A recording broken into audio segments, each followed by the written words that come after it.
if you've been wanting to get into the aesthetics industry as a nurse practitioner, PA, etc., this video is for you. I have been a full-time aesthetic nurse practitioner since March of this year, but I've been dabbling in the industry for the last 3 years in order to make it in. So these are my tips. Before we get started, it is not a unique experience to have a very, very difficult time breaking into this field. Let's be honest, nobody wants to work in traditional healthcare anymore because of insurance, because of how many patients you have to see a day.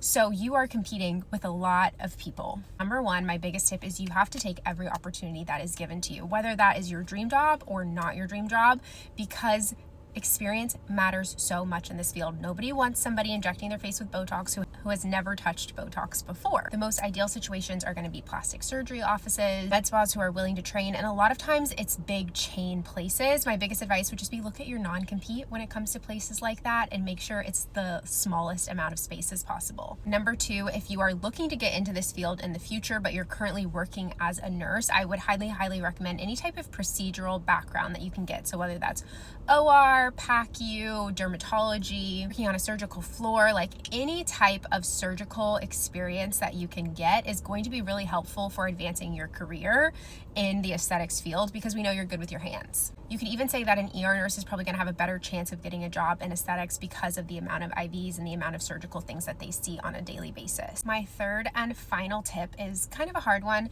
but I would recommend doing individual training sessions with nurse practitioners, PAs, doctors who will offer it. I know it's literally thousands of dollars, but that type of experience is going to be way more valuable to you as a provider than it is to take like a 2-day course where you barely get to inject and you're just one of like 30 to 100 people. If you can only do those courses, that's totally fine. Do I think it will help you getting a job in the future? Yes, I do. But if you can afford to do courses with like local med spas, that also gets your name out there, because you need to network to be a part of this industry. I guess I'll do a fourth and final tip because I just thought of it, and that is network.